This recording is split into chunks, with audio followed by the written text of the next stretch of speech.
ओम नमः शिवाय। प्यारे भक्तों, हे शिव भक्तों, श्री शिव महापुराण महात्म्य का हम पहला अध्याय सुन चुके हैं। आज के इस पाठ में हम दूसरा, तीसरा और चौथा अध्याय श्रवण करेंगे। तो आइए अपने श्री कानों द्वारा सुनते हैं शिव महापुराण की वो कथा जिसमें देवराज को शिवलोक की प्राप्ति तथा चंचुला का पाप से भय एवं संसार से वैराग्य की कथा लिखी हुई है। श्री शौनकी जी ने कहा, हे महाभाग सूत जी, आप धन्य हैं, परमार्थ तत्व ज्ञाता हैं। आपने कृपया करके हम लोगों को ये बड़ी अद्भुत एवं दिव्य कथा सुनाई है। भूतल पर इस कथा के समान कल्याण का श्रेष्ठ साधन दूसरा कोई नहीं है। ये बात हमने आज आपकी कृपा से निश्चय पूर्वक समझ ली है। हे सूत जी, कलयुग में इस कथा के द्वारा कौन कौन से पापी शुद्ध हुए हैं, उन्हें कृपया पूर्वक बतलाइए और इस जगत को कृतार्थ करने की कृपया कीजिए। सूत जी बोले, हे मुने, जो मनुष्य पापी, दुराचारी, खल तथा काम क्रोध आदि में निरंतर डूबे रहने वाले हैं, वे भी इस पुराण के श्रवण पाठ से अवश्य ही शुद्ध हो जाते हैं। इसी विषय में जानकर मुनि इस प्राचीन इतिहास का उदाहरण दिया करते हैं, जिसके श्रवण मात्र से पापों का पूर्णतः नाश हो जाता है। बहुत पहले की बात है, कहीं कीर्तकों के नगर में एक ब्राह्मण रहता था, जो ज्ञान से अत्यंत दुर्बल, दरिद्र, रस बेचने वाला तथा वैदिक धर्म से विमुख था। वो स्नान, संध्या आदि कर्मों से भ्रष्ट हो गया था और वेश्यावृत्तियों में तत्पर रहता था। उसका नाम देवराज था। वो अपने ऊपर विश्वास करने वाले लोगों को अक्सर ठग लिया करता था। उनमें ब्राह्मणों, क्षत्रिय, वैश्य, शूद्र तथा दूसरी जाति के लोगों को भी अनेक बहानों से मारकर उनका धन हड़प लिया करता था। और उस पापी ने थोड़ा सा भी धन कभी धर्म कर्मों में नहीं लगाया था। वो वेश्यागामी तथा सब प्रकार से आचार भ्रष्ट हो चुका था। एक दिन घूमता घूमता वो देवयोग से प्रतिष्ठानपुरी झूसी प्रयाग में जा पहुंचा। वहां उसने एक विशाल शिवालय देखा, जहां बहुत से साधु महात्मा एकत्रित हुए थे। देवराज उस शिवालय में ठहर गया और रात को उस ब्राह्मण को जवर आ गया। उस जवर से उसको बहुत पीड़ा होने लगी। वहां एक ब्राह्मण देवता शिवपुरी की कथा सुना रहे थे। जवर में पड़ा हुआ देवराज ब्राह्मण के मुखारविंद से निकली हुई उस शिव कथा को निरंतर सुनता रहा। 1 मास बाद वो जवर से पीड़ित होकर चल बसा। यमराज के दूत आए और उसे फांसी में बांधकर बलपूर्वक यमपुरी ले गए। इतने में शिवलोक से भगवान शिव के पार्षद गण आए। उनके गोरे अंग कर्पूर के समान उज्जवल थे, हाथ में त्रिशूल सुशोभित हो रहे थे। उनके संपूर्ण अंग भस्म से उदासित थे और रुद्राक्ष की माला उनके शरीर की शोभा बढ़ा रही थी। वे सब के सब क्रोधपूर्वक यमपुरी में गए और यमराज के दूतों को मारपीट कर बारंबार धमकाकर उन्होंने देवराज को उनके चंगुल से छुड़ाया और अत्यंत अद्भुत विमान पर बिठाकर जब वे शिवदूत कैलाश को जाने लगे, उस समय यमपुरी में बड़ा भारी कोलाहल मच गया। उस कोलाहल को सुनकर धर्मराज अपने भवन से बाहर आए। साक्षात दूसरे रुद्र के समान प्रतीत होने वाले उन चारों दूतों को देखकर धर्मज्ञ धर्मराज ने उनका विधि पूर्वक पूजन किया और ज्ञान दृष्टि से देखकर सारा वृत्तांत जान लिया। उन्होंने भय के कारण भगवान शिव के उन महात्मा दूतों से कोई बात नहीं पूछी, उल्टे उन सब की पूजा एवं प्रार्थना की। तत्पश्चात वे शिवदूत कैलाश को चले गए और वहां पहुंचकर उन्होंने उस ब्राह्मण को दया सागर सांबा शिव के हाथों में दे दिया। शेनका जी ने कहा, महाभाग सूत जी, आप सर्वज्ञ हैं। महामते, आपकी कृपा सागर से मैं बारंबार कृतार्थ हुआ। इस इतिहास को सुनकर मेरा मन अत्यंत आनंद मग्न हो रहा है। अतः ही भगवान शिव में प्रेम रखने वाली शिव संबंधिनी कोई दूसरी कथा भी हमको कहिए। सूत जी बोले, शेन को सुनो, मैं तुम्हारे सामने गोपनीय कथा वस्तु का भी वर्णन करूंगा, क्योंकि तुम शिव भक्तों में अग्रणी तथा वेद वेताओं में सर्वश्रेष्ठ हो। समुद्र के निकटवर्ती प्रदेश में एक वास्कल नामक ग्राम है, जहाँ वैदिक धर्म से विमुख महापापी दिव्य विनाश करते हैं। वे सब के सब बड़े दुष्ट हैं। उनका मन दूषित विषय भोगों में ही लगा रहता है। वे न देवताओं पर विश्वास करते हैं और न भाग्य पर। वे सभी कुटिल वृत्ति वाले हैं, किसानी करते हैं और भांति भांति के घातक अस्त्र शस्त्र रखते हैं। वे व्यभिचारी और खल हैं। ज्ञान, वैराग्य तथा सर्वधर्म का सेवन ही मनुष्य के लिए परम पुरुषार्थ है, इस बात को वे बिल्कुल नहीं जानते हैं। वे सभी पशु बुद्धि वाले हैं। जहाँ के दिविज ऐसे हों, वहाँ के अन्य वर्णों के विषयों में तो क्या कहना। अन्य वर्णों के लोग भी उन्हीं की भांति कुसंगति विचार रखने वाले स्वधर्म विमुख एवं खल हैं। वे सदा कुकर्म में लगे रहते हैं और नित्य विषय भोग में ही डूबे रहते हैं। वहाँ की सब स्त्रियां भी कुटिल स्वभाव की, सवे इच्छारणी, पापशक्त, कुसंगति विचार वाली और वे व्यभिचारिणी हैं। वे सद्व्यवहार तथा सदाचार से सर्वथा शून्य हैं। इस प्रकार वहाँ दुष्टों का ही निवास है। उस वास्कल नामक ग्राम में किसी समय एक बिंदुक नामधारी ब्राह्मण रहता था। जबकि उसकी स्त्री बड़ी सुंदरी थी, तो भी वो कुमार्ग पर ही चलता था। उसकी पत्नी का नाम चंचुला था। वो सदा उत्तम धर्म के पालन में लगी रहती थी, तो भी उसे छोड़कर वो दुष्ट ब्राह्मण वेश्यगामी हो गया था। उस समय बिंदुक के बहुत वर्ष व्यतीत हो गए। उसकी स्त्री चंचुला काम से पीड़ित होने पर भी शिवधर्मनाश के भय से कलेश सहकर ही दीर्घकाल तक धर्म से भ्रष्ट नहीं हुई, परंतु दुराचारी पति के आचरण से प्रभावित हो आगे चलकर वो स्त्री भी दुराचारी हो गई। इस तरह दुराचार में डूबे हुए उन मूढ़ चित्त वाले पति पत्नी का बहुत सा समय व्यतीत हो गया। तदंतर शूद्र जातीय वेश्य का पति बना हुआ वो दूषित बुद्धि वाला दुष्ट ब्राह्मण बिंदुक समय अनुसार मृत्यु को प्राप्त हो नरक में जा पड़ा। बहुत दिनों तक नरक के दुख भोग कर वो मूढ़ बुद्धि पापी विंध्या पर्वत पर पिशाच हुआ। उधर उस दुराचारी पति के मर जाने पर मूढ़ हृदय चंचला बहुत समय तक पुत्रों के साथ अपने घर में ही रही। एक दिन देव योग से किसी पुण्य पर्व के आने पर वो स्त्री भाई बंधुओं के साथ गोकर्ण क्षेत्र में गई। तीर्थ यात्रियों के संगम से उसने भी उस समय जाकर किसी तीर्थ के जल में स्नान किया। फिर वो साधारणतया मेला देखने की दृष्टि से बंधुजनों के साथ इधर उधर घूमने लगी। घूमती घूमती किसी देव मंदिर में गई और वहाँ उसने एक देव्यक ब्राह्मण के मुख से भगवान शिव की परम पवित्र उस मंगलकारिणी उत्तम पौराणिक कथा सुनी। कथावाचक ब्राह्मण उस समय कह रहे थे कि जो स्त्रियां पर पुरुष के साथ व्यभिचार करती हैं, वे मरने के बाद जब यमलोक में जाती हैं, तब यमराज के दूत उनकी योनियों में तपे हुए लोहे का परिघ डालते हैं।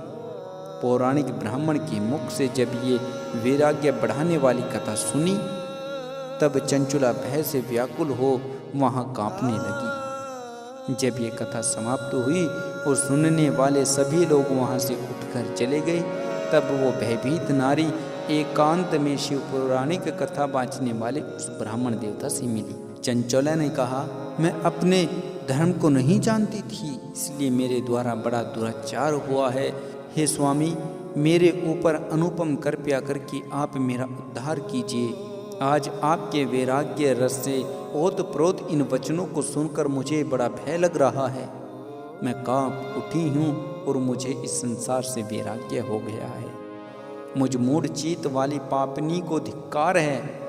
मैं सर्वथा निंदा के योग्य हूँ। कुसंगति विषयों में फंसी हुई और अपने धर्म से विमुख हो गई हूँ। हाय, न जाने किस किस घोर कष्टदायक दुर्गतियों में मुझे पड़ना पड़ेगा, और वहाँ कौन बुद्धिमान पुरुष को कर्म में मन लगाने वाली मुझ पापनी का साथ देगा। मृत्यु काल में उन भयंकर यमदूतों को मैं कैसे देखूंगी, जब वे बलपूर्वक मेरे गले में फंदा डालकर मुझे बांधेंगे, तब मैं कैसे धीरज धारण कर सकूंगी। नरक में जब मेरे शरीर के टुकड़े टुकड़े किए जाएंगे, उस समय विशेष दुख वाली उस महायातना को मैं वहाँ कैसे सहूंगी। हाय, मैं मारी गई हूँ, मैं जल गई, मेरा हृदय विदीर्ण हो गया और मैं सब प्रकार से नष्ट हो गई, क्योंकि मैं हर तरह से पाप में डूबी हुई हूँ। हे ब्राह्मण, आप ही मेरे गुरु, आप ही मेरी माता, आप ही पिता, आपकी शरण में आई हुई मुझ दीन अबला का आप ही उद्धार कीजिए। सूत जी कहते हैं, श्रीनक, इस प्रकार खेद और वैराग्य से युक्त हुई चंचुला ब्राह्मण देवता के दोनों चरणों में गिर पड़ी। तब उन बुद्धिमान ब्राह्मणों ने कृपया पूर्वक उसे उठाया और इस प्रकार कहा। चंचुला की प्रार्थना से ब्राह्मण का उसे शिवपुराण सुनाना और समय अनुसार शरीर छोड़कर शिवलोक में जा चंचुला का पार्वती जी की सखी और सुखी होने की कथा। ब्राह्मण बोले, हे नारी, सौभाग्य की बात है कि भगवान शंकर की कृपा से शिवपुराण की इस वैराग्य युक्त कथा को सुनकर तुम्हें समय पर चेत हो गया है। हे ब्राह्मण पत्नी, तुम डरो मत, भगवान शिव की शरण में जाओ। शिव की कृपा से सारा पाप तत्काल ही नष्ट हो जाता है। मैं तुमसे भगवान शिव की कीर्ति कथा से युक्त उस परम वस्तु का वर्णन करूंगा, जिससे तुम्हें सदा सुख देने वाली उत्तम गति प्राप्त होगी। शिव की उत्तम कथा सुनने से ही तुम्हारी बुद्धि इस तरह पश्चाताप से युक्त एवं शुद्ध हो गई है, साथ ही तुम्हारे मन में विषयों के प्रति वैराग्य हो गया है। पश्चाताप ही पाप करने वाले पापियों के लिए सबसे बड़ा प्रायश्चित है। संत पुरुषों ने सबके लिए पश्चाताप को ही समस्त पापों का शोधक बताया है। पश्चाताप से ही पापों की शुद्धि होती है। जो पश्चाताप करता है वही वास्तव में पापों का प्रायश्चित करता है, क्योंकि संत पुरुषों ने समस्त पापों की शुद्धि के लिए जैसे प्रायश्चित का उपदेश किया है, वो सब पश्चाताप से संपन्न हो जाता है। जो पुरुष विधि पूर्वक प्रायश्चित करके निर्भय हो जाता है पर अपने कुकर्मों के लिए पश्चाताप नहीं करता, उसे प्राय उत्तम गति नहीं प्राप्त होती। परंतु जिसे अपने कुकृत्य पर हार्दिक पश्चाताप होता है, वो अवश्य उत्तम गति का भागी होता है, इसमें संशय नहीं है। इस शिव पुराण की कथा सुनने से जैसी चित्त शुद्ध बुद्धि होती है, वैसे दूसरे उपायों से नहीं। जैसे दर्पण साफ करने पर निर्मल हो जाता है, उसी प्रकार इस शिव पुराण की कथा से चित्त अत्यंत शुद्ध हो जाता है, इसमें संशय नहीं है। मनुष्य के शुद्ध चित्त में जगदम्बा पार्वती सहित भगवान शिव विराजमान रहते हैं। इस उत्तम कथा का श्रवण समस्त मनुष्य के लिए कल्याण का बीज है। अतः यथोचित शास्त्रोक्त मार्ग से इसकी आराधना तथा सेवा करनी चाहिए। ये भवबंधनी रूप रोग का नाश करने वाली है। भगवान शिव की कथा को सुनकर फिर अपने हृदय में उसका नमन और पूजा अर्चना करनी चाहिए। इससे पूर्णतया शुद्ध चित्त बुद्धि हो जाती है। चित्त शुद्ध होने से महेश्वर की भक्ति अपने दोनों पुत्रों ज्ञान तथा वैराग्य के साथ निश्चय ही प्रकट हो जाती है। तत्पश्चात महेश्वर के अनुग्रह से दिव्य मुक्ति प्राप्त होती है, इसमें कोई भी संदेह नहीं है। जो मुक्ति से वंचित है उसे तो पशु ही समझना चाहिए, क्योंकि उसका चित्त माया के बंधन में आसक्त है। वो निश्चय ही संसार बंधन से मुक्त नहीं हो पाता। हे ब्राह्मण पत्नी, इसलिए तुम विषयों से मन को हटा लो और भक्ति भाव से भगवान शंकर की इस परम पावन कथा को सुनो। परमात्मा शंकर की इस कथा को सुनने से तुम्हारे चित्त की शुद्धि होगी और इससे तुम्हें मोक्ष की प्राप्ति हो जाएगी। जो निर्मल चित्त से भगवान शिव के चरण बिंदु का चिंतन करता है उसकी एक ही जन्म में मुक्ति हो जाती है। ये तुम्हें मैं सत्य कहता हूँ। सूत जी कहते हैं, शेनका जी, इतना कहकर वे श्रेष्ठ शिव भक्त ब्राह्मण चुप हो गए। उनका हृदय करुणा से आर्द्र हो गया था। वे शुद्ध चित्त महात्मा भगवान शिव के ध्यान में मग्न हो गए। तदंतर बिंदुक की पत्नी चंचुला मन ही मन प्रसन्न हो उठी। ब्राह्मण का उक्त उपदेश सुनकर उसके नेत्रों में आनंद के आंसू छलक आए थे। और ब्राह्मण पत्नी चंचुला हर्ष भरे हृदय से उन श्रेष्ठ ब्राह्मण के दोनों चरणों में गिर गई और हाथ जोड़कर बोली, मैं कृतार्थ हो गई हूँ। तत्पश्चात उठकर वैराग्य युक्त उत्तम बुद्धि वाली वो स्त्री जो अपने पापों के कारण आतंकित थी, उन महान शिव भक्त ब्राह्मणों से हाथ जोड़कर गदगद वाणी में बोली, हे ब्राह्मण, शिव भक्तों में श्रेष्ठ स्वामी, आप धन्य हैं, परमात्मदर्शी हैं और सदा परोपकार में लगे रहते हैं। इसलिए श्रेष्ठ साधु पुरुषों में प्रशंसा के योग्य हैं। हे साधु, मैं नरक के समुद्र में गिर रही थी, आप मेरा उद्धार कीजिए, उद्धार कीजिए प्रभु, मेरा उद्धार कीजिए। पौराणिक अर्थ तत्व से संपन्न जिस सुंदर शिव पुराण की कथा को सुनकर मेरे मन में संपूर्ण विषयों से वैराग्य उत्पन्न हो गया। उसी इस शिव पुराण को सुनने के लिए इस समय मेरे मन में बड़ी श्रद्धा हो रही है। सूत जी कहते हैं, ऐसा कहकर हाथ जोड़कर उनका अनुग्रह पाकर चंचुला उस शिवपुराण की कथा को सुनने की इच्छा मन में लिए उन ब्राह्मण देवताओं की सेवा में तत्पर हो वहीं रहने लगी। तदंतर शिव भक्तों में श्रेष्ठ और शुद्ध बुद्धि वाले उन ब्राह्मण देवताओं ने उस स्त्री को शिवपुराण की उत्तम कथा सुनाई। इस प्रकार उस गोकर्ण नामक महाक्षेत्र में उन्हीं श्रेष्ठ ब्राह्मणों से उसने शिवपुराण की वो परम उत्तम कथा सुनी, जो भक्ति, ज्ञान और वैराग्य को बढ़ाने वाली तथा मुक्ति देने वाली है। उस परम उत्तम कथा को सुनकर वो ब्राह्मण पत्नी अत्यंत कृतार्थ हो गई। उसका चित्त शीघ्र ही शुद्ध हो गया। फिर भगवान शिव के अनुग्रह से उसके हृदय में शिव के सगुण रूप का चिंतन होने लगा। इस प्रकार उसने भगवान शिव में लगे रहने वाली उत्तम बुद्धि पाकर शिव के सच्चिदानंद घन स्वरूप का बारंबार चिंतन आरंभ किया। तत्पश्चात समय के पूरे होने पर भक्ति, ज्ञान और वैराग्य से युक्त हुई चंचुला ने अपने शरीर को बिना किसी कष्ट के त्याग दिया। इतने में ही त्रिपुरारी भगवान शिव का भेजा हुआ एक दिव्य विमान द्रुत गति से वहां पहुंचा, जो उसके अपने गणों से संयुक्त और भांति भांति के शोभा साधनों से संपन्न था। चंचुला उस विमान पर आरूढ़ हुई और भगवान शिव के श्रेष्ठ पार्षदों ने उसे तत्काल शिवपुरी में पहुंचा दिया। उसके सारे मल धुल गए थे। वो दिव्य रूप धारण दिव्यांगना हो गई थी। मस्तक पर अर्धचंद्र का मुकुट धारण किए वो गौरांगी देवी शोभाशाली दिव्य आभूषण से विभूषित शिवपुरी में पहुंचकर उसने सनातन देवता त्रिनेत्रधारी महादेव को देखा। सभी मुख्य देवता उनकी सेवा पर खड़े थे। गणेश, भृंगु, नंदीश्वर तथा वीरभद्रेश्वर आदि उनकी सेवा में उत्तम भक्ति भाव से उपस्थित थे। उनकी अंगांगति करोड़ों सूर्य के समान प्रकाशित हो रही थी। कंठ में नील चिन्ह शोभा पाता था। 5 मुख और प्रत्येक मुख में 3 नेत्र थे। मस्तक पर अर्धचंद्र का मुकुट शोभा देता था।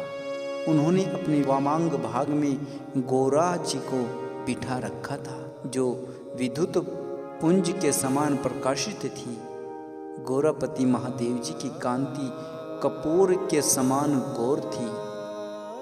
उसका सारा शरीर श्वेत भस्म से भूषित था। इस प्रकार परम उज्जवल भगवान शंकर का दर्शन करके वो ब्राह्मण पत्नी चंचुला बहुत प्रसन्न हुई। अत्यंत प्रतियुक्त होकर उसने बड़ी उतावली के साथ भगवान को बारंबार प्रणाम किया। फिर हाथ जोड़कर वो बड़े प्रेम से, आनंद और संतोष से युक्त हो विनती भर भाव से खड़ी हो गई। उसके नेत्रों से आनंद आंसुओं की अविरल धारा बहने लगी तथा संपूर्ण शरीर में रोमांच हो गया।